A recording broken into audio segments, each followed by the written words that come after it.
Je m'appelle Cyril Kenabomo Linzo, je suis écrivain, auteur de l'ouvrage Triste Fleur, qui est un roman comme genre littéraire.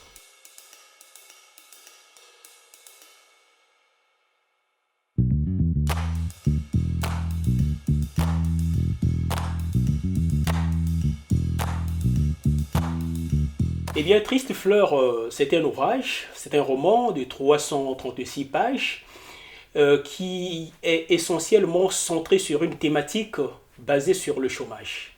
Et c'est une œuvre de l'esprit, c'est une fiction qui parle essentiellement du chômage dans un pays imaginaire qu'on appelle par Chinini, dont la capitale est Albatros. Et il y a des personnages principaux dans cette œuvre de l'esprit qui est autre que Triste Fleur.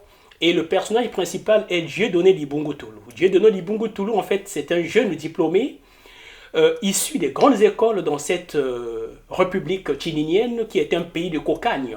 Mais sauf que il a beaucoup peiné à trouver de l'emploi et il a fini comme ça par devenir un squatteur dans cette grande capitale de Tchinini qu'on appelle Albatros. Et Dieudonné Libungu Toulou a fini par squatter un immeuble d'une société de téléphonie mobile qui avait mis la clé sous le paillasson.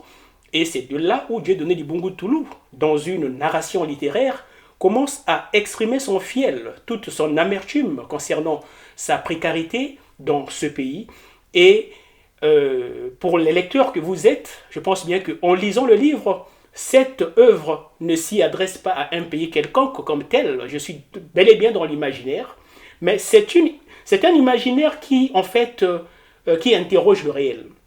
Parce que le lecteur avisé, surtout celles et ceux qui sont au niveau de l'Afrique, vont s'y reconnaître de l'Afrique du Nord jusqu'au niveau de l'Afrique australe. C'est une question d'actualité aujourd'hui dans cette partie de l'Afrique où le chômage est en train de frapper à mort et un Camerounais, un Congolais, un Marocain, un Burkinabé en lisant Triste Fleur, il va s'y reconnaître. Moi, en tant qu'écrivain, je ne dirais pas que ça se passe dans tel ou tel pays, mais le lecteur peut se situer dans n'importe quel espace géographique auquel il se trouvera et il va donner son point de vue là-dessus. Je pense bien que la précarité et le chômage, c'est un sujet qui est universel. Ça traverse les frontières. Déjà, au début de l'ouvrage, je n'ai pas eu à poser comme ça des questions qu'il s'agit du continent africain essentiellement. Aujourd'hui, quand on voit la situation au niveau de la France, il y a les gilets jaunes. Ils parlent de la précarité. La précarité tue. Et regardez quelqu'un qui a fait les études et aujourd'hui, il est chiffonné par les gens qui sont au niveau du firmament de l'État en préférant mettre des gens qui n'ont pas été à l'école. Donc au lieu de mettre l'homme qu'il faut à la place qu'il faut, on préfère mettre des gens qui sont des fils A, qui ont des relations.